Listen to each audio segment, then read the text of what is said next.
دوستای عزیز، عید همه شما مبارک. تقبل الله منا و منکم صالح الاعمال. الله متعال اعمال صالح ما و شما را قبول بکنه.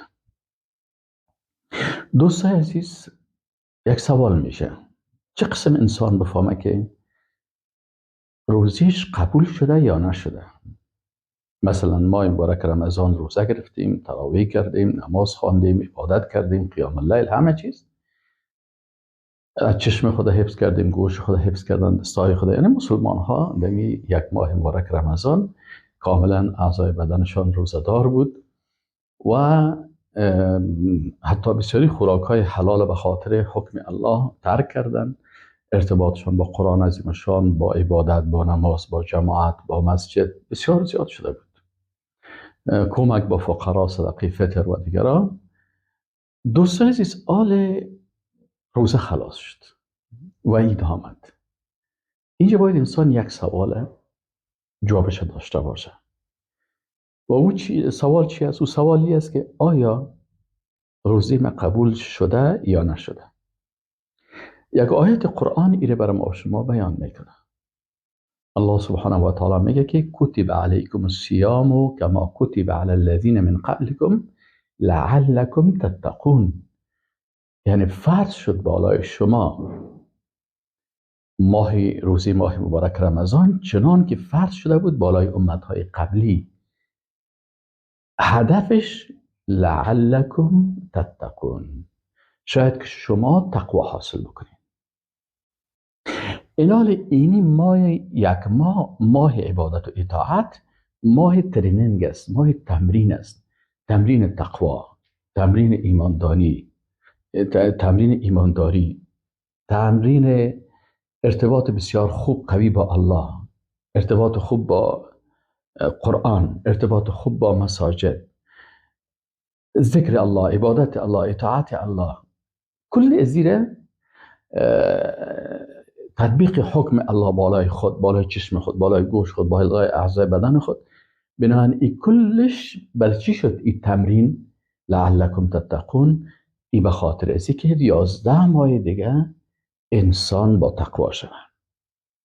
شما ببینین اگر یک کس شما استخدام میکنید در یک کار، او شخص اگر کاری خوب میکنه، که یک کس قرارداد میکنین، که چند نفر قرارداد میکنین که یک ماه به پیش شما کار بکنه.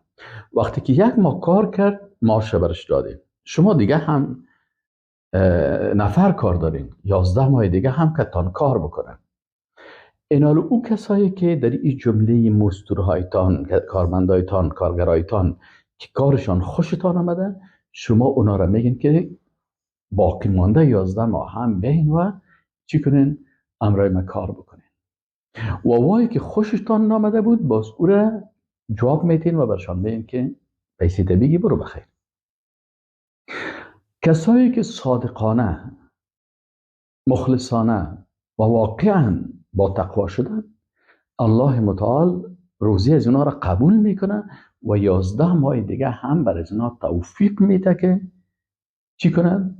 همین قسم که در ماه مبارک رمضان بود، 11 ماه هم همین قسم در طاعت، در عبادت، در تطبیق احکام الله، تطبیق شریعت الله سعی و تلاش میکنه.